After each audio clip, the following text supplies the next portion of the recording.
할렐루야. 오늘도 예배 자리에 나오신 성도님들을 주님의 이름으로 축복하고 환영합니다. 우리 함께 시간 기도하며 찬양하며 예배 자리로 나가도록 하겠습니다. 기도하겠습니다. 하나님, 이 새벽에 이 아침에 저희들 우리의 영혼을 주님 앞에 내려놓습니다. 우리 영혼과 우리 육신을 주의 보혈로 정케하여 주시고 새 힘을 허락하여 주시옵소서. 하나님, 세상에서 경험할 수 없는 평안을 주시는 주님을 우리가 의지하며 나아가오니 세상 것 의지하지 않고 하나님의 주시는 은혜를 사모하며 그 말씀을 사모하며 나아갈 수 있도록 은혜 허락하여 주시옵소서. 모든 것 주님께 맡겨드리고 감사하며 예수 이름으로 기도하옵나이다. 아멘.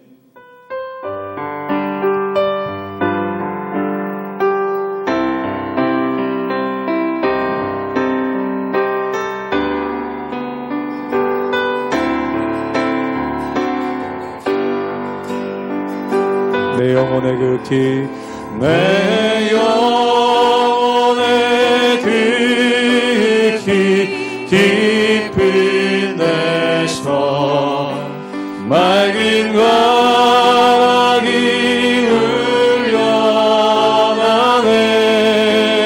흘러나네. 하늘 곡조가 언제나 흘러나와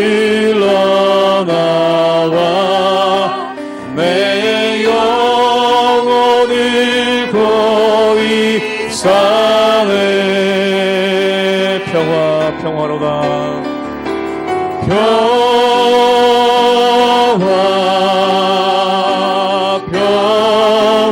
평화로다.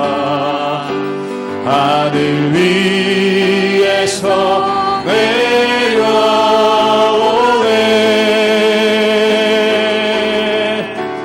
그 사랑의 물결이 영원토록 내 영혼을 덮으소서.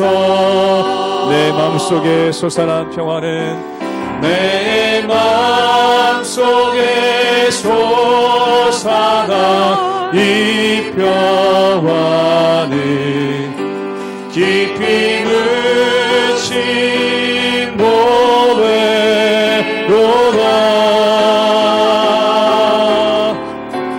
나의 보화를 캐내어 가져갈 자 그 아무도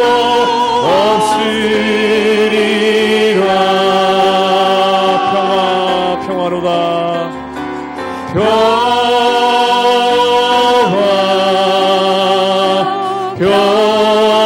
평화로다.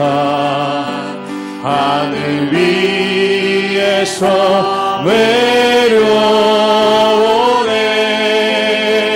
내려오네. 그 사랑의 물결이 영원토록 내 영혼을 덮으소서. 내 영혼에 평화가 넘쳐나는 내 영혼에 평화가 넘쳐나는 주의 긴 목을 받음이라. 내가 주야로 주님과 함께 있어 내 영혼이 편히 쉬. 4절로 고백하겠습니다. 이 땅 위에 험한 길 가는 동안 이 땅 위에 험한 길 가는 동안 참된 평화가 어디 있나. 우리 모두 다 예수를 친구 삼아 참 평화를 누리게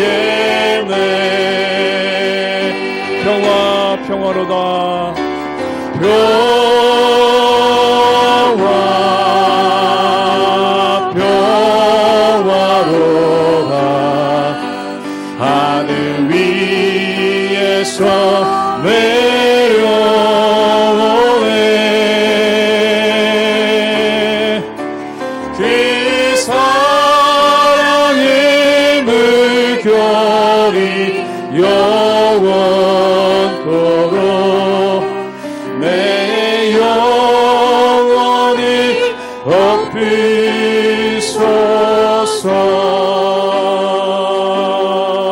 업히소서.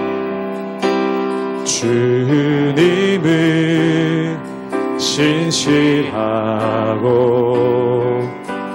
항상 거기 계시네. 주 사랑을 뭐라 할까. 주 사랑이 내 생명보다 귀하고 주 사랑이 파도보다 더 강해요. 세월이 가고 꽃이 시들어도 주 사랑 영원해. 주님 사랑 신실해요. 주님은 신실하고 주님은 신실하고 항상 거기 계시네. 주 사랑을 뭐라 할까. 주 사랑이 내 생명보다 귀하고 주 사랑이 파도보다 더 강해요. 세월이 가고 꽃이 시들어도 주 사랑 영원해.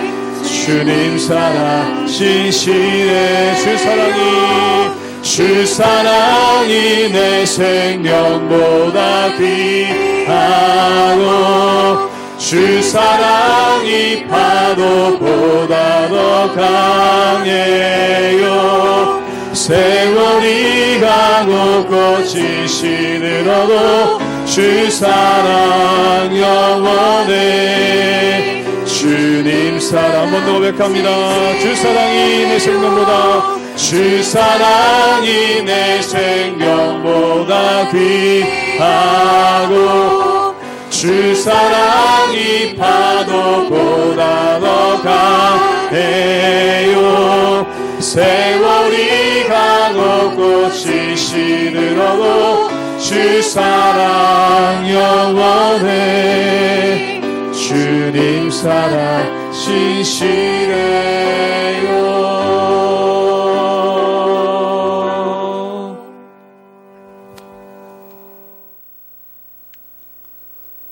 할렐루야. 우리 하나님의 은혜와 평강이 우리 성도님들 삶 가운데 날마다 가득하시기를 주님의 이름으로 축원합니다. 어떤 종교는 그 종교의 큰 영역에 대해서 마음을 비움을 통해서 나타난다라고 얘기합니다. 즉 비움을 통해 뭔가를 완성한다는 것이죠. 그런데 성경은 우리에게 비움에 대해서 말씀하지 않고 채움에 대해서 말씀하고 있는 것을 보게 됩니다. 그렇다면 무엇을 채워야 되는가? 선한 것으로 우리 마음 가운데 채우고 또한 선한 것이 우리 마음 가운데 가득하게 하는 것이 굉장히 중요하다는 것이죠. 우리가 어제 함께 묵상했던 말씀 가운데 보면은 사람은 그 마음 가운데 가득 차 있는 것을 그 입 밖으로 낸다라고 말씀했습니다. 즉 선한 것을 채운 사람은 선을 입으로 얘기하고 악한 것을 채운 사람은 악한 것을 마음으로 이야기한다는 것이죠.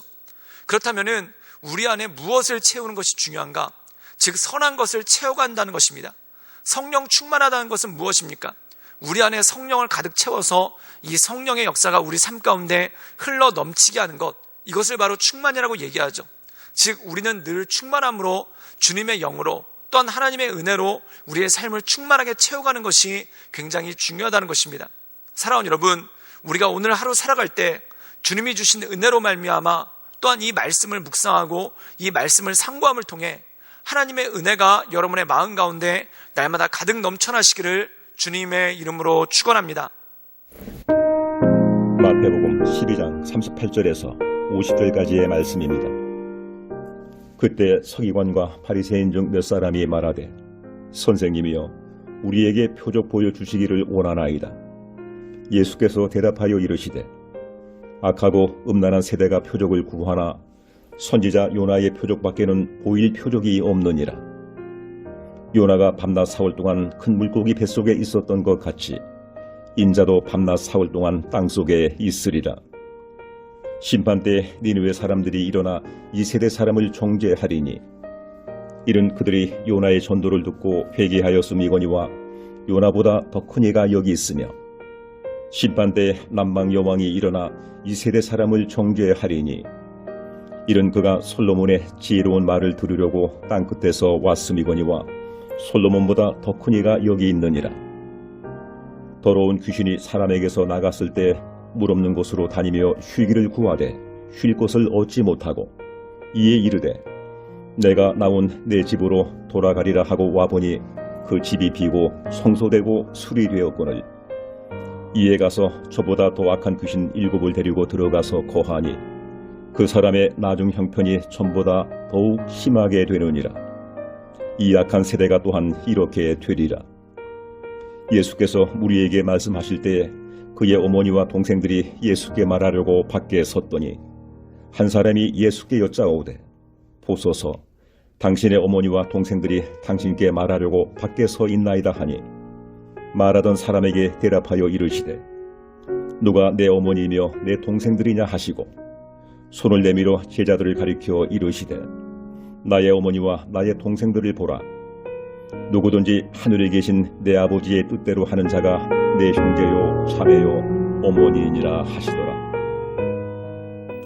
오늘 말씀 가운데 보면은 예수님께서 한 가지 비유를 들어서 설명하고 있죠. 어떤 사람의 마음 가운데 악한 영이 살았다는 겁니다. 근데 그 악한 영이 물러나고 난 다음에 그 마음이 빈 채가 되었죠. 근데 그 악한 영이 떠돌다가 더 이상 갈 데가 없어서 다시 그 사람의 마음으로 왔더니 그 사람의 마음이 텅 비어 있어서 그것을 보고 자기보다 악한 영들 7을 더 데리고 들어오는 그러한 일이 있었다는 겁니다. 사랑하는 여러분, 이것은 무엇입니까? 우리 안에 악한 것을 물러내는 것은 빼내는 것이 아닙니다. 즉 다시 말해서 물통에 더러운 물이 있는데 거기 새로운 물을 계속 부어서 그것을 깨끗하게 하는 것, 그것이 바로 하나님의 역사고 성령의 역사라는 것이죠. 즉 다시 말해서 우리의 마음을 비우려고 하려고 애쓰는 것이 아니라는 겁니다. 예를 들어서 마음 가운데 염려가 있습니다. 그럼 염려를 안 하려고 해서 염려가 없어지는 것이 아니라는 것입니다. 또한 우리 마음 가운데 근심되는 것이 있는데 딴 생각하려고 하고 기분 전환하려고 해서 그 근심을 없애는 것이 아니라는 것입니다. 즉 비우려고 하려는 것이 아니라 비우려고 하면 할수록 더 큰 것들이 들어와서 우리의 마음을 어지럽힌다는 것이죠. 그럼 어떻게 해야 됩니까? 우리 마음 가운데 염려가 있을 때 기도함을 통해 이 기도를 우리 마음 가운데 가득 채워서 염려를 밀어내는 것입니다. 또한 우리 마음 가운데 근심이나 또한 안 좋은 생각들이 있을 때 주님의 뜻을 상고하고 또한 하나님의 말씀을 깊이 묵상함을 통해 하나님의 말씀을 체험을 통해 우리 안에 있는 악한 것들을 물러내는 그러한 모습이 그 안에 있다라는 것이죠. 오늘 말씀 가운데 보면은 예수님께서 이렇게 말씀하고 계십니다. 오늘 우리 함께 마태복음 12장 45절의 말씀을 읽겠습니다. 제가 읽겠습니다. 이에 가서 저보다 더 악한 귀신 7을 데리고 들어가서 거하니 그 사람이 나중 형편이 전보다 더욱 심하게 되느니라. 이 악한 세대가 또한 이렇게 되리라. 오늘 말씀 가운데 보면은 이 바리새인들 몇 명이 와서 표적을 구하죠. 표적이란 무엇입니까? 예수님께서 말씀을 전하시기 위해서 기적을 일으킨 건다는 겁니다. 근데 예수님께서 이들에게 뭐라고 얘기하냐면 나는 너희에게 요나의 표적밖에 보여줄 수가 없다. 또 뭐라고 말씀하시냐면은 오늘 말씀 가운데 보면은 남방 여왕이 와서 솔로몬에게 와서 지혜로운 말을 들어간 것, 이거밖에 내가 너희에게 보여줄 것이 없다라는 그러한 말씀을 하는 것을 보게 됩니다. 그렇다면 이 말씀의 의미는 무엇입니까? 그들에게 예수님께서 표적을 통해서 또한 산상에서 가르침을 통해서 또한 여러 가지 말로 그들에게 하나님의 말씀을 전했습니다. 그런데 그들의 마음 가운데 하나님의 말씀이 들어온 것이 아니라 단지 그들의 마음 가운데는 기적만 보기를 원하는 그러한 마음이 있었다는 것이죠. 즉 다시 말해서 그들은 보려고만 했지 마음을 하나님의 말씀으로 채우려고 하지를 않았다는 것입니다. 사랑하는 여러분, 우리가 신앙생활하면서도 그럴 때가 있죠. 하나님의 말씀으로 내 마음을 채우려고 하는 것이 아니라 또한 하나님께서 주신 말씀으로 우리 마음 가운데 가득 채우려고 하지를 않는다는 겁니다. 이미 구약 성경을 통해서 예수님에 대해서 충분하게 계시했습니다. 즉 이 바리새인들이 구약 성경을, 구약의 율법을 충분히 봤다면 그것이 그들의 마음 가운데 와서 예수님이 어떤 분이신 줄 알았을 것입니다. 그런데 그들은 하나님의 말씀을 자신들 안에 채우는 것에 관심이 없었고, 사람들의 관심을 끌거나 또한 사람들에게 인기를 얻는 것, 이런 것들에만 관심이 있는 것이 그들의 마음 가운데 있었다라는 것이죠. 사랑하는 여러분, 우리 마음 가운데 하나님의 말씀을 채우는 것이 중요합니다. 세상 것들을 채우려고 하면 결국 넘어질 수밖에 없고 쓰러질 수밖에 없죠. 사랑하는 여러분, 다윗과 사울의 차이가 무엇입니까? 다윗은 그의 마음을 하나님의 말씀으로 채웠지만 사울은 자기의 마음을 인간의 소욕으로 채웠습니다. 무엇으로 채웠을까요? 다른 사람에게 인정받고 싶은 마음, 또한 다른 사람보다 뛰어나야 된다는 마음, 또한 다른 사람과 경쟁하려는 마음, 이런 마음들을 채웠기 때문에 오히려 하나님의 역사가 그의 삶 가운데 드러나지 못했다는 것이죠. 사랑하는 여러분, 우리가 이 말씀을 읽고 묵상함을 통해 하나님의 말씀이 여러분의 마음 가운데 가득 채워져서 우리 안에 있는 악한 것들이 떠날 수 있기를 주님의 이름으로 축원합니다. 또한 예수님께서는 더불어 이렇게 말씀하시죠. 우리 마태복음 12장 50절의 말씀을 읽도록 하겠습니다. 제가 읽겠습니다. 누구든지 하늘에 계신 내 아버지의 뜻대로 하는 자가 내 형제요 자매요 어머니이니라 하시더라. 오늘 말씀 가운데 보면은 어떤 사람이 예수님의 형제인가, 또한 어떤 사람이 주님의 가족인가, 주님은 이렇게 말씀하십니다. 하나님의 말씀을 듣고 그 말씀 가운데 살려는 사람이 바로 주님의 가족이라는 것입니다. 이것은 세례 요한이 선포했던 것과 일맥상통한데, 그들이 세례 요한이 사람들에게 이렇게 말했죠. 회개하라, 천국이 가까웠다는 것입니다. 그리고 너희가 스스로 아브라함의 후손이라고 생각하지 말고 너희의 마음을 하나님께 온전한 마음이 될 수 있도록 회개하며 온전한 마음으로 하나님께 나가라는 것입니다. 즉 혈통으로 인해서 하나님의 자녀가 되는 게 아니라는 겁니다. 또한 아브라함의 후손이라고 해서 구원받는 것이 결코 아니라는 것이죠. 즉 우리가 믿음의 가정에서 자라났다고 해서 구원받는 것도 아니고, 또한 교회를 수십 년 동안 다녔다고 해서 구원받는 게 아니라는 겁니다. 그럼 어떤 사람이 구원을 받는 것입니까? 하늘에 계신 아버지의 뜻대로 하는 자, 즉 하나님의 말씀을 듣고 그 말씀에 순종하고 또한 그 말씀을 믿고 그 말씀 가운데 행하는 자, 즉 하나님 보시기에 합당하게 행하는 자가 바로 구원에 이를 수 있다는 것입니다. 사랑하는 여러분, 우리 안에 선한 것을 채우고 그 선한 것이 우리의 삶 가운데 드러나서 행함이 있는 믿음으로 하나님 앞에 온전함으로 살아가시는 우리 모든 성도님들 되시기를 주님의 이름으로 축원합니다. 함께 기도하시겠습니다. 늘 언제나 살아서 역사하신 주님, 우리가 주님을 높이며 날마다 하나님의 크신 은혜 가운데 그 인도하신 가운데 나갑니다. 주님, 날마다 우리의 삶을 온전케 하시고 또한 우리의 삶 가운데 하나님의 크신 은혜와 권능을 더해주셔서 날마다 우리가 주님만을 높이며 주님만을 경배하며 하나님의 은혜 가운데 나갈 수 있도록 주여 도와주시고 주님 이끌어 주시옵소서. 주님께 모든 것 부탁드리오며 살아서 역사하시는 주 예수 그리스도의 이름으로 감사하며 기도드리옵나이다. 아멘.